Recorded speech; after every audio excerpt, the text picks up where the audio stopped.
Cela fait 12 jours que des dizaines de policiers, de gendarmes et de bénévoles sont à la recherche du petit Jonathan. Cet élève de CM1 participait à une classe de mer à Saint-Brevin et il semble s'être évaporé. Jonathan a disparu corps et âme de la colonie de vacances qui accueillait son école. Il dormait pourtant avec 4 autres garçons. Mais personne n'a rien vu. Aucun témoin, aucun élément matériel. Sa photo a été diffusée dans les journaux et des battues sont organisées dans les nombreux marais des environs. En fin de journée, les voitures de la gendarmerie prennent la direction du manoir de Porte-Calon. Un homme a appelé le 17 quelques minutes plus tôt. Il habite à Guérande, à une poignée de kilomètres du lieu de la disparition. Depuis quelques jours, il a remarqué une forme étrange dans l'étang qui donne sous ses fenêtres. Il a entendu parler de cet enfant. Il est très inquiet. Les plongeurs ne mettent pas longtemps à remonter un corps. Jonathan reposait à quelques mètres de la surface, dans une eau boueuse. Détail glaçant, son corps a été ficelé pour le maintenir en position fétale et il est lesté avec un parpaing d'une 20aine de kilos. C'est le début d'une affaire qui dépasse de loin tous les dossiers qu'on a pu aborder jusqu'à maintenant, parce que contrairement aux autres, elle n'a pas encore été élucidée.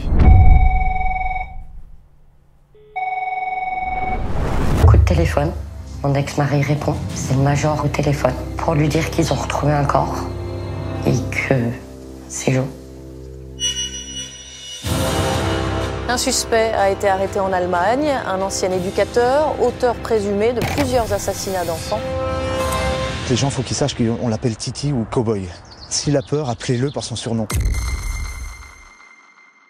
Bonsoir tout le monde, c'est Néoxy et aujourd'hui on va aborder un sujet qui est particulièrement difficile. Vous êtes de plus en plus nombreux à regarder mes vidéos d'affaires criminelles et les vidéos comme celle sur le Titanic.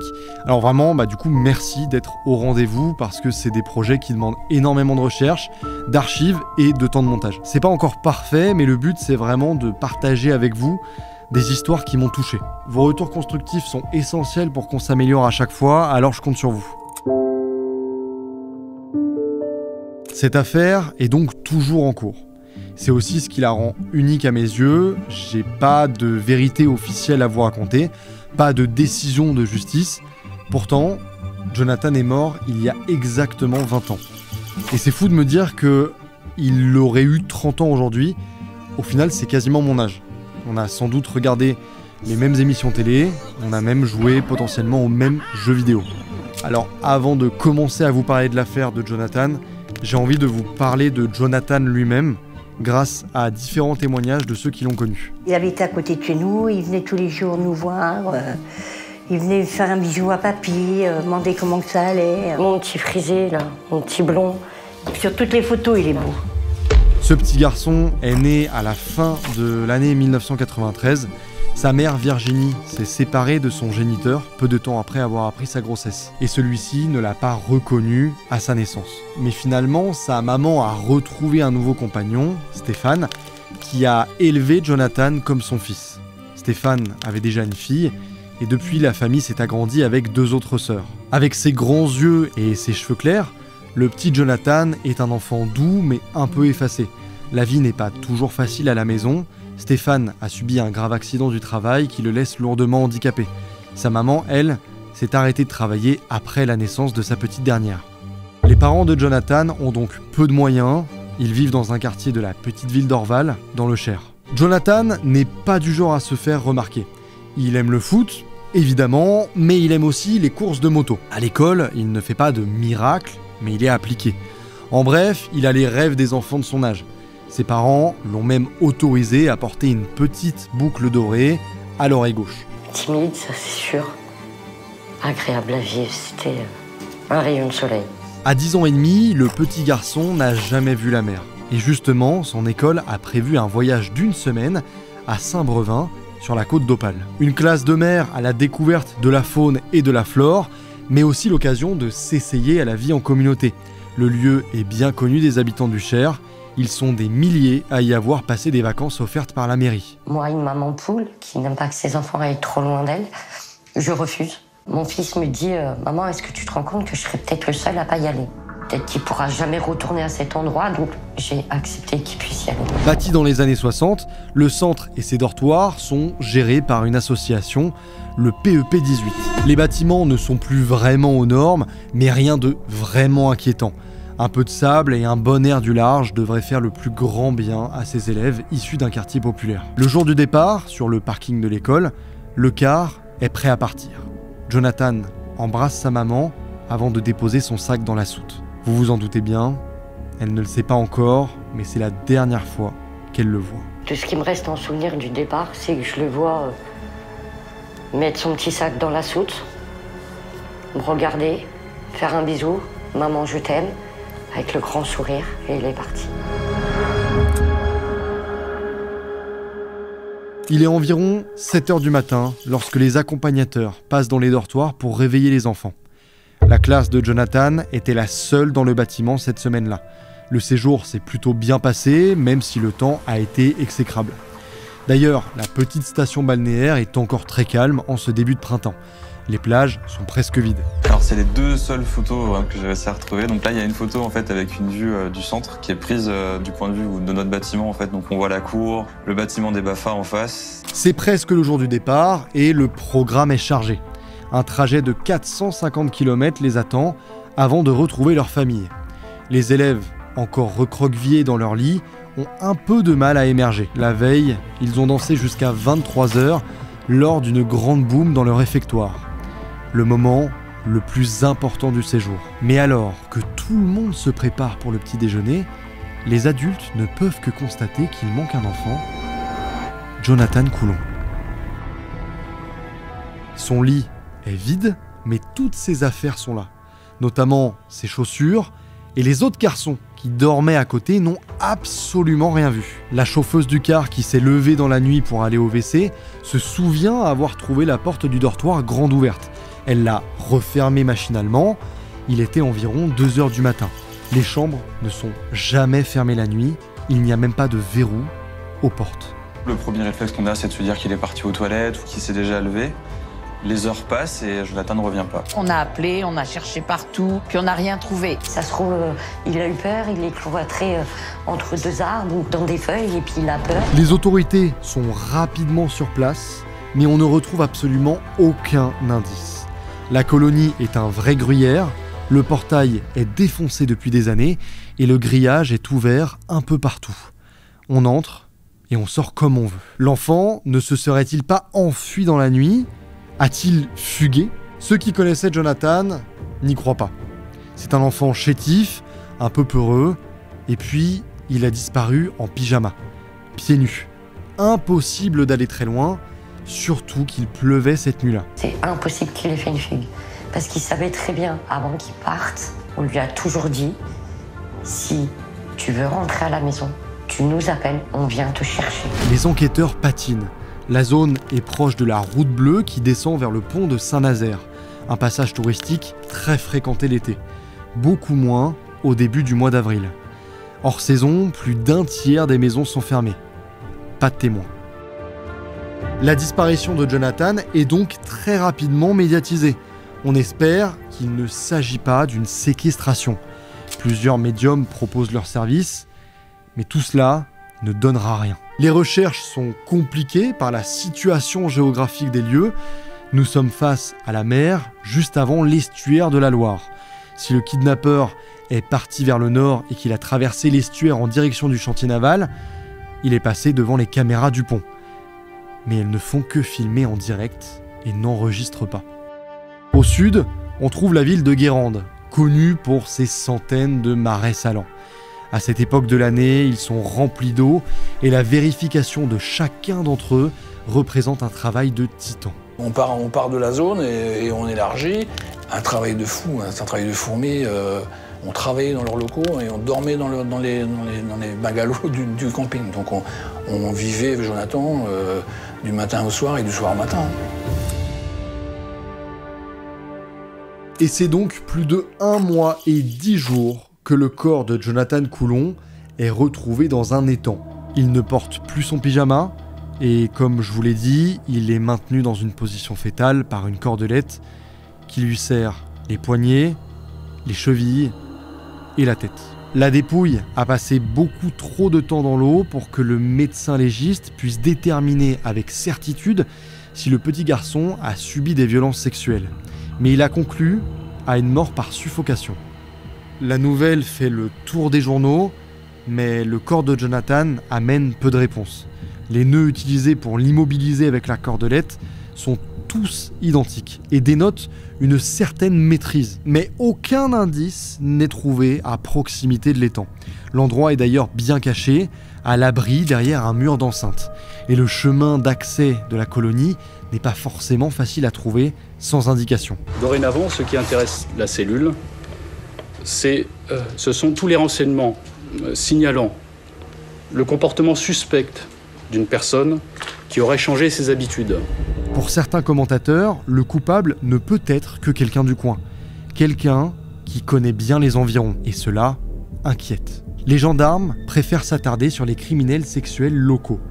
Mais certains détails de la mort de Jonathan vont éveiller l'intérêt de la police en Allemagne. Quelques jours seulement après la découverte du corps, des enquêteurs de l'Office fédéral de police criminelle contactent leur homologue français. Ils sont sur les traces d'un assassin et criminel sexuel connu dans la presse sous le nom de Schwarzmann, l'homme en noir. Depuis le début des années 90, ce dernier a commis plusieurs dizaines d'abus sur des enfants. Certains ont été séquestrés pendant des jours, d'autres ont été retrouvés morts. Il s'attaque aux petits garçons de 7 à 13 ans et il agit principalement dans des dortoirs d'école ou des centres aérés. Et jusqu'ici, il reste totalement insaisissable. Le portrait robot dressé par les témoins et les victimes montre un homme au visage masqué par une cagoule noire, vêtu d'un manteau de couleur sombre. Ce qui lui vaut donc le surnom de Schwarzmann ou de l'homme en noir. Tout de suite, nous remarquons de grandes similitudes entre nos dossiers et l'affaire de Jonathan. Les enfants ont exactement le même profil. Et on sait que Jonathan a été retrouvé loin de son lieu d'enlèvement, à plusieurs dizaines de kilomètres. Comme c'est le cas pour nos 3 victimes allemandes. Mais l'instruction française peine à croire à ce profil de serial killer venu d'outre-Rhin. Quand les Allemands sont venus, mais moi j'avais plein d'espoir. Ils vont peut-être nous apporter quelque chose. En fin de compte, je me suis rendu compte qu'ils étaient à la pêche, quoi, parce qu'ils étaient sur un dossier depuis plusieurs années et ils avaient très peu d'éléments, à part un signalement et un portrait robot où on voyait un homme en noir, quoi, mais ils avaient aucun élément d'identification, en fin de compte. Et je pense qu'ils venaient nous voir, c'était dans l'espoir que nous, on ait pu leur donner quelque chose, quoi. Il a sévi, je crois, il y avait 2200 km, donc... Bon, il faut faire le lien quand même. Le lit de Jonathan est passé au peigne fin et les scientifiques sont parvenus à déceler une minuscule goutte de sang sur les draps. Après analyse, il n'appartient ni à la victime, ni à aucun des adultes présents ce soir à la PEP 18. 200 personnes seront alors convoquées pour un test ADN. Un record à l'époque qui sera multiplié par 12 au fil des années. Mais la tache de sang révèle uniquement les piteuses conditions d'hygiène du dortoir. Elle provient probablement d'un autre enfant qui a dormi dans les mêmes draps des semaines plus tôt. Après 4 ans d'enquête, la gendarmerie va chercher à relancer les investigations grâce à un site internet. Là aussi, c'est une méthode relativement moderne, même si l'appel reste infructueux. Il faut reconnaître la persévérance de la justice à ce moment-là, parce que malgré l'absence de pistes, on refuse de classer le meurtre odieux de ce petit garçon. C'est sûr et certain qu'on va y arriver. Enfin, pas moi, mais la gendarmerie, toute la cellule. Oui, non, il n'y a pas de problème. Vraiment, j'ai vraiment très confiance. Non, il ne faut pas qu'elle abandonne. Hein. Ils n'ont pas le droit d'abandonner. Et en 2011, 7 ans jour pour jour après la disparition de Jonathan, les autorités procèdent à un nouvel appel à témoins. Des analyses poussées ont permis d'apprendre que Jonathan est mort peu après son enlèvement. Mais ce n'est pas tout.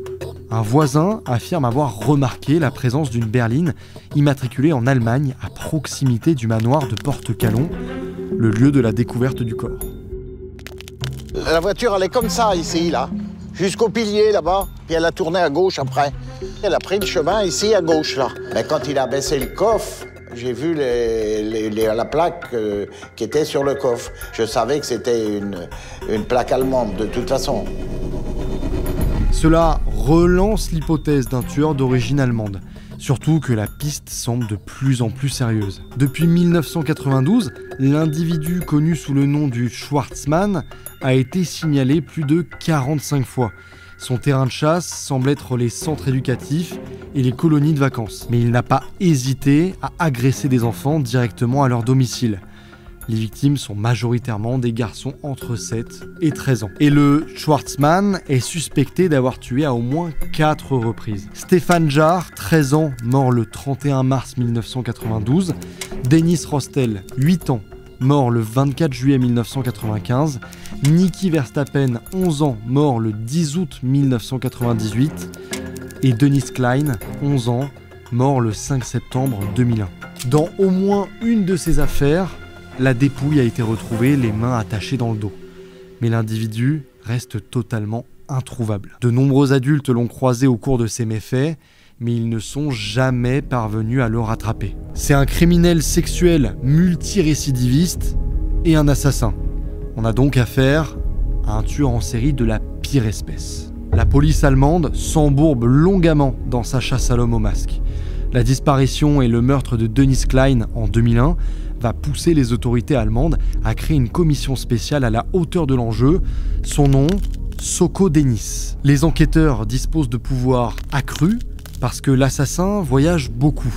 Le Schwarzmann a frappé dans plusieurs régions d'Allemagne. Il semble se déplacer régulièrement, mais il commet ses crimes presque toujours à proximité d'endroits fréquentés par des enfants. Il paraît connaître les lieux, ce qui lui a permis de s'enfuir sans laisser de traces à chaque fois. Les psychologues de police fédérale penchent pour un profil d'éducateur ou d'animateur sportif.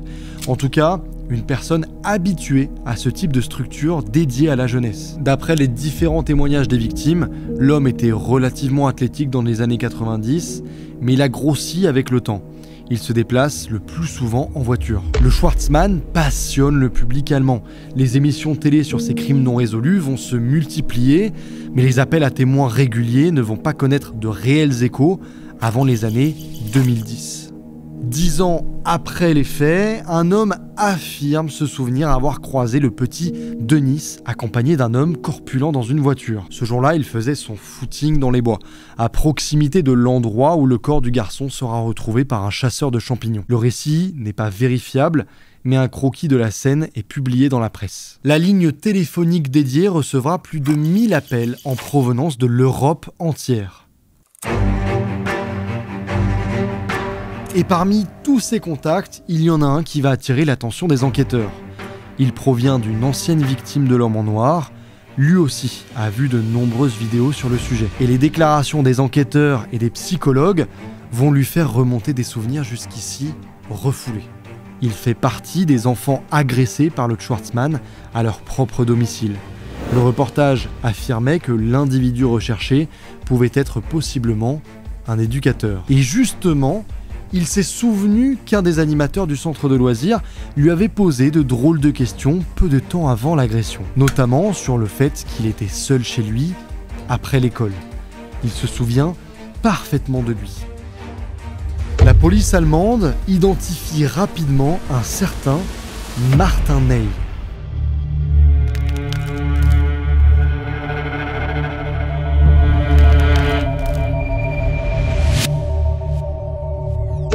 Les enquêteurs seraient sur une piste sérieuse. 7 ans après le meurtre de Jonathan Coulon, un suspect a été arrêté en Allemagne, un ancien éducateur, auteur présumé de plusieurs assassinats d'enfants. La piste allemande avait été privilégiée dès la découverte du corps du petit garçon. C'est un éducateur de formation qui a connu une jeunesse tumultueuse. En 1989, il a été condamné pour avoir menacé un couple et leur fils. Une affaire qu'il avait menée en prison avant qu'il n'ait pu fêter ses 20 ans. Mais il avait tout de même été considéré comme apte à adopter un enfant par les services sociaux.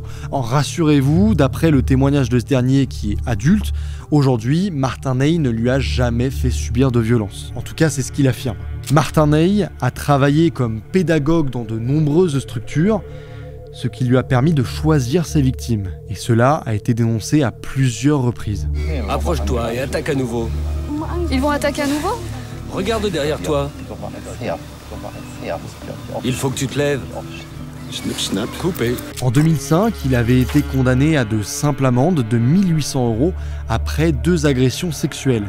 Et en 2006, son ordinateur avait été saisi avec plus de 30 000 photos pédocriminelles sur le disque dur. Mais il avait obtenu un non-lieu du fait de la longueur anormale de la procédure. Martin Ney avait déjà été interrogé par la cellule Soko Denis en 2007, mais quelques mensonges et des réponses évasives lui avaient permis de sortir libre. Cette fois-ci, l'homme ne met pas longtemps à parler. Il avoue plus de 40 agressions et 3 meurtres. D'après lui, il a tué ses enfants non pas par plaisir, mais pour masquer son identité.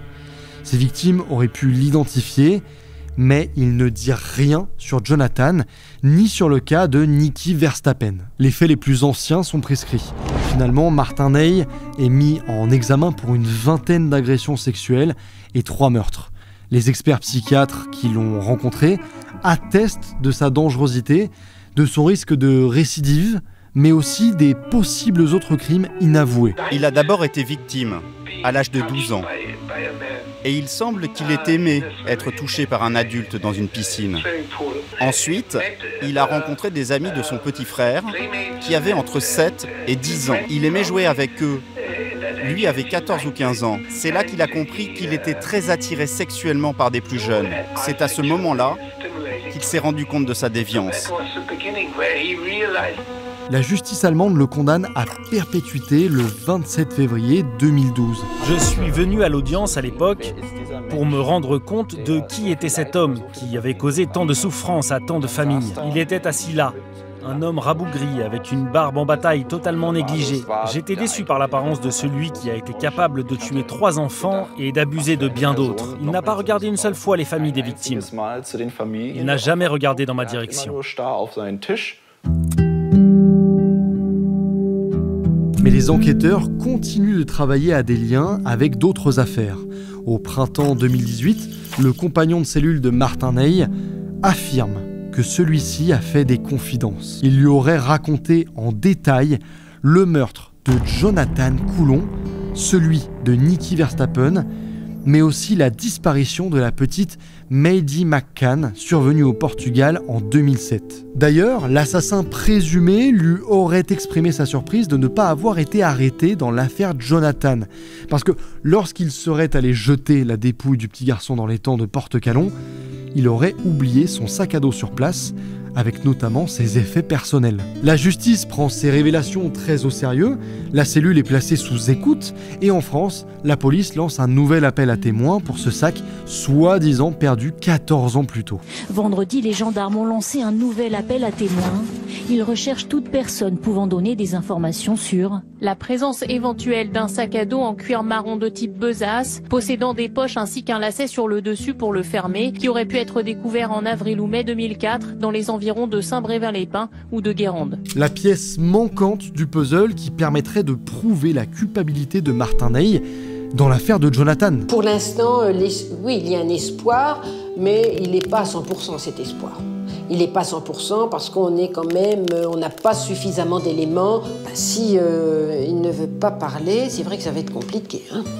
Je vois pas comment on va pouvoir le poursuivre après devant une cour d'assises, sauf à déterminer par un témoignage ou d'autres faits qu'il était présent.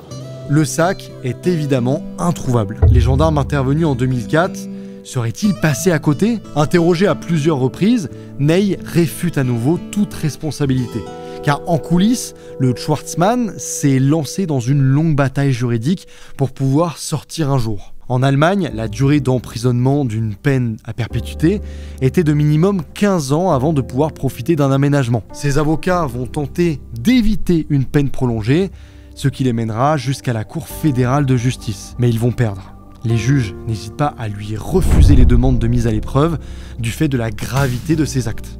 Une nouvelle condamnation en France où le système judiciaire est encore plus dur pourrait donc l'amener à finir définitivement ses jours en prison. En 2021, Martin Ney est extradié à la demande des juges qui suivent l'affaire Jonathan. Ils vont le questionner pendant de longs mois sans obtenir d'aveu. Au moment où je tourne cette vidéo, Ney a été renvoyé en Allemagne faute de charges suffisantes dans l'affaire Jonathan. Mais les services français ont annoncé la fin de leur instruction en mars 2024. On saura donc d'ici la fin de l'année si Martin Ney sera finalement renvoyé devant les assises pour répondre de l'assassinat de Jonathan Coulon, le petit garçon qui voulait simplement voir la mer. Je vous tiendrai évidemment au courant de l'évolution du dossier, parce que cette longue enquête qui a duré plus de 20 ans a également permis de faire remonter les méfaits d'autres criminels sexuels ayant écumé les centres aérés de la côte atlantique. À l'heure actuelle, personne n'a été reconnu coupable de l'enlèvement et du meurtre de Jonathan Coulon. J'ai choisi de vous présenter des théories que je trouve crédibles, mais je me dois de vous rappeler qu'aux yeux de la loi, actuellement, les différents suspects de cette affaire sont tous innocents jusqu'à preuve du contraire. C'est impossible de rester impassible face à cette histoire. Je tenais vraiment à proposer une vidéo à la hauteur. Parler de cas non élucidés comme celui-ci, c'est aussi permettre parfois de faire surgir la vérité. N'hésitez pas à me proposer des sujets qui vous ont touché dans les commentaires, et bonne soirée.